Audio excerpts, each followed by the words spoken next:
चलिए, अब हमारे साथ अपना प्रश्न पूछने के लिए लवकुश हैं। लवकुश जी जी सर। बिलासपुर चंडीगढ़ से हैं, छत्तीसगढ़ से हैं, जी माफ जी कीजिएगा। जी हाँ लवकुश जी नमस्कार। आप हाँ दोनों हैं, लव और सर। भी हैं, खुश भी हैं, लवकुश भी हैं। जी थैंक यू। प्रश्न पूछिए अपना। सर मेरे पास एसबीआई का 2 लॉट है @ 1.45 C 220 25 जून का।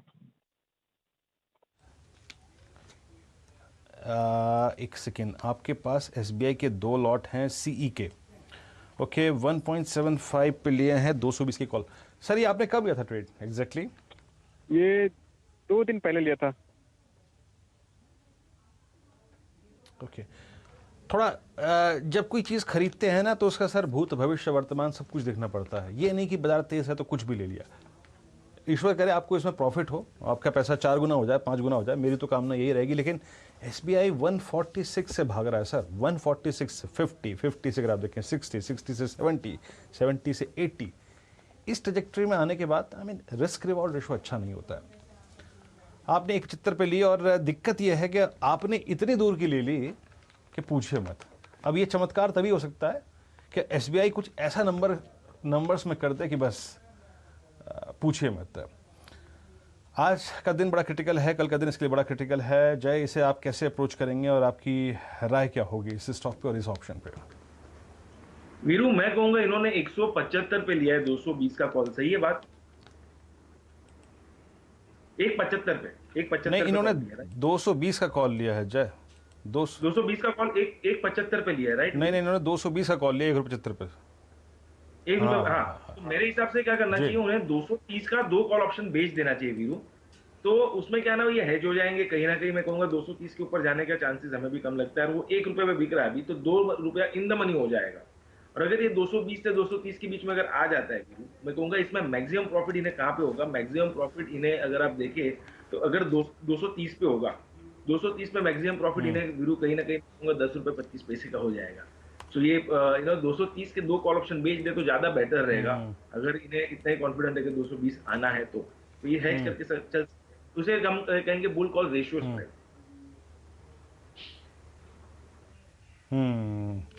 ओके सर, देखिए आज का नतीजा भी देख लीजिए, सॉरी नंबर्स देख लीजिए एसबीआई के एक बार, और उसके बाद फिर बात करेंगे। और कोशिश कीजिए एट द मनी पे ट्रेड करें।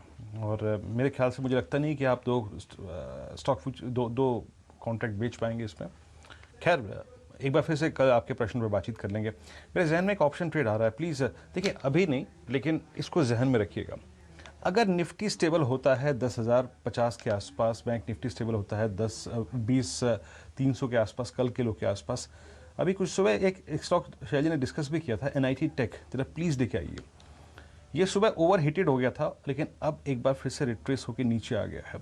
1480 पे ट्रेड कर रहा है। इस स्टॉक पे नज़र रखिएगा, क्योंकि ये जब शूटअप होता है ना अपने 200 डेमा से, तो इतना वाइल्ड शूटअप होता है कि पूछिए मत। इस स्टॉक पे 1480, चंदन की इस पे बाय की राय थी, मैं सुन रहा था। और इसमें मेरे जहन में एक ऑप्शन आ रहा है, प्लीज़ ज़रा 1600 की deep out of money call लेके आइएगा। डीप आउट ऑफ मनी क्यों? क्योंकि ये बड़ा स्टॉक है और बड़े स्टॉक में वाइल्ड मूवमेंट आते हैं तो ऑप्शंस पे इम्पैक्ट वैसा ही होता है। प्लीज़ ज़रा इसके 1600 की कॉल का प्रीमियम दिखाएंगे मुझे एक बार, कितने पे ट्रेड कर रही है? और मेरे को प्रीमियम नहीं मालूम, मैं थोड़ा सा आउट ऑफ मनी इसलिए जाना चाहता हूँ क्योंकि अगर ये इस रेंज को काट गया तो पहला टारगेट होगा वो है इसका 22 मई का हाई। ओके, अभी मेरे ख्याल से डायरेक्टर साहब के पास प्रीमियम नहीं है, कोशिश कीजिएगा, मैं एक बार प्रीमियम निकालने की कोशिश करूंगा। जय, एक बार जरा इस स्टॉक पे राय रखिएगा अपनी प्लीज। बात आपकी बिल्कुल सही है। 200 डेमा से ये घुमा है। आज का इंट्राडे वॉल्यूम्स इनफैक्ट हमें बहुत ही अच्छा देखने मिला था जब ये स्टॉक ने अपने एक फॉलिंग ट्रेंड लाइन में से ब्रेकआउट भी दिया था। इतने दिन से लगातार हमें कंसोलिडेशन से लेके थोड़ा बहुत प्रॉफिट बुकिंग ये स्टॉक में देख रहे थे 22 मई से लगभग। पूरा जो 22 मई से करेक्शन आया 200 डेमा पे जो खत्म हुआ है वो पूरा ही आज ब्रेकआउट दिया है इंक्रीज इन वॉल्यूम के साथ। तो प्राइस वॉल्यूम ब्रेकआउट डेफिनेटली ये स्टॉक में हमें देखने मिला है। और साथ ही साथ मैं कहूंगा ओपन इंटरेस्ट में अगर बढ़त देखे वीरू तो ये इंपॉर्टेंट है। अगर डेरिवेटिव देखते तो 21% से ज्यादा का ओपन इंटरेस्ट का बढ़त देखने मिला है हमें। So I think yes wise decision है। अगर इन्हें फ्यूचर्स कोई लेना है तो फ्यूचर्स ले सकते हैं वीरू। इनफैक्ट 1600 का टारगेट हम ये भी कर सकते हैं कि 50-52 के आसपास इसका कॉल ऑप्शन बिक रहा है 1600 का। तो अभी फ्यूचर्स ले ले 1485 के आसपास और 1600 का कॉल ऑप्शन बेच दे सो आई थिंक वो हेज भी हो जाएंगे कवर्ड कॉल स्ट्रैटेजी, और अगर किसी नेकेड कॉल लेकर चलना है तो कॉल भी लेकर चल सकते हैं। ओके, निकेट कॉल अभी देखिए बात मैंने शुरू की थी, अब ये 55 पे आ गई है, 1484 इस पे नज़र रख के चलिएगा। मैं कुछ देर में फिर रीड करूंगा इसको, मेरे को सबसे स्टेबल ऑप्शन लगता है। मेरे स्क्रीन पे अब प्रीमियम आ चुका है 55 रुपये, बात करते करते अगर आप देखें प्रीमियम पे आ चुका है। आज का इंट्राडे हाई 62 रुपये है, तो इस ऑप्शन पे छोटी अमाउंट पे नज़र रख के चलिएगा 1484 NID टेक। मैं इसको 12 बजे भी देखूंगा एक बार क्या किया इसने। इसके बीच एक प्रश्न और लेते हैं, और ये प्रश्न है अनुराग सिंह का कोयम्बटूर से। सिंह साहब हैं क्या हमारे साथ? हेलो नहीं। हेलो सिंह साहब गुड मॉर्निंग, प्रश्न पूछिए अपना। तो sir good morning sir. Sir मैंने ONGC का एक जून शॉर्ट किया है, जून कॉन्ट्रैक्ट 85 रुपीज़ पे। सर मुझे जानना है इसमें क्या किया जा सकता है, ये आज तो ऊपर है थोड़ा सा, क्या करूँ मैं? सर मैं आपको एक बताऊं, जब बेचना हो तो किसी ऐसे को बेचिए जब बेच के कुछ मिले भी। ज़माने भर का दर्द जो है वो ONGC में वैसे ही है, और ऊपर से आप इसको बेच रहे हैं, इसमें क्या मिलेगा? इतने साल दुख दर्द में रहने के बाद अगर आप देखें, इसका हाई था 2014 का लगभग 315, आज ये स्टॉक लगभग आ चुका है 52 रुपये का लो लगा के पुल बैक मोड में आया है। First time I think November के बाद ये अटेम्प्ट कर रहा है अपने 100 डेमा को पार करने की। ऐसे स्टॉक में इन प्रिंसिपल सैद्धांतिक तौर पे शॉर्ट मत जाया कीजिएगा। जय इनका शॉर्ट ट्रेड है, ऑल्दो मैं कन्विंस नहीं हूँ शॉर्ट ट्रेड को लेकर, और चार्टिकली अगर आप देखें जिस प्रकार से ग्रीन कैंडल्स क्रिएट हो रही हैं यहाँ पे, बनता नहीं है यहाँ पे मेरे मुताबिक। आपकी राय क्या होगी? शॉर्ट ट्रेड है इनका ONGC पर। बिल्कुल सही कहा। इनफैक्ट वीरू ये स्टॉक दर्द प्रूफ हो चुका है, जैसे आपने कहा ना कि इतना दर्द सह चुका है ये स्टॉक। मगर मैं कहूँगा 87-85 का एक स्टॉप लॉस लगा है, जो डे बिफोर येस्टरडे का एक स्विंग हाई है, और शॉर्ट में अगर यही कर सकते हैं बेस्ट। इनफैक्ट मैं कहूँगा 87-85 का स्टॉप लॉस आप लगा ले इसमें, बिकॉज वो अगर निकल जाता है तो मैं भी बात से वीरू के सहमत हूँ कि ये जो सबसे अपर स्लोपिंग चैनल में चल रहा है 82.75 87.85 के ऊपर ये 92.60 हो जाएगा। सो ये आपका एक बहुत ही स्ट्रिक्ट स्टॉप लॉस होना चाहिए।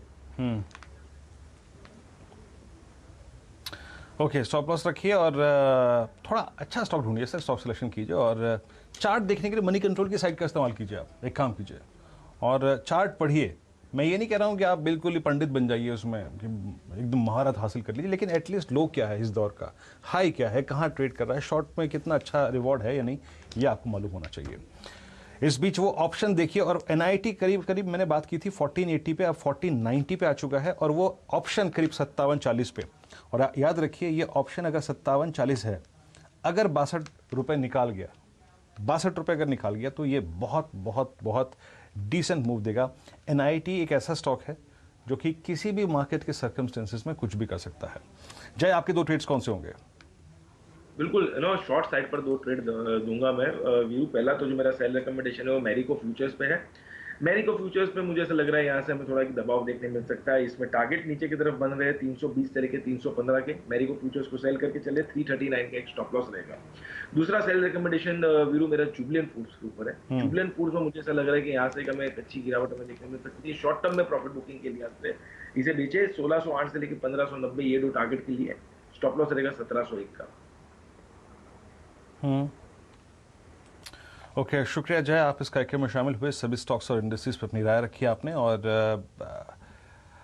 फिलहाल इस कार्यक्रम में इतना ही, लेकिन जाने से पहले बात करते हैं नेशनल स्टॉक एक्सचेंज और CNBC आवाज़ की खास मुहिम इन्फॉर्म इन्वेस्टर। और इसमें बहुत सारे पहलुओं पे हम बात करते हैं, लेकिन आज जिस पहलू पे बात करेंगे वो है सस्पिशियस ट्रांजैक्शंस। अगर आपके खाते में कोई ऐसी ट्रांजैक्शन है जिसको आपको देख के लगता है कि नहीं बॉस ये तो मैंने की नहीं थी, ये ट्रांजैक्शन मैंने की नहीं थी, ये ट्रेड मैंने किया ही नहीं था, तो याद रखिए आप इसकी जो सूचना है तुरंत अपने जो संबंधित ब्रोकर हैं उसको तुरंत दीजिए, और इसकी तफ्तीश होनी बहुत ज़रूरी है। और एक्सचेंजेस को, सेबी को और अपने ब्रोकर को इसके बारे में सूचित कीजिए। और मीनवाइल अगली ट्रांजैक्शन से पहले अपने उस अकाउंट को फ्रीज कर दीजिए, ताकि ऐसी कोई ट्रांजैक्शन निकट भविष्य में आपके अकाउंट में ना हो पाए। फिलहाल इस कार्यक्रम में इतना ही, और निफ्टी समहाउ 10,050 को रिस्पेक्ट दे रहा है। 10,050 क्रिटिकल है और ऊपर की तरफ 10,150 क्रिटिकल है। नेक्स्ट ऑप्शन क्या होगा, बात करेंगे 12 बजे। निफ्टी पर, निफ्टी बैंक पर आपकी अप्रोच क्या हो। एक ब्रेक के बाद हर्ष था खिलाड़ी नंबर 1 लेके। नमस्कार।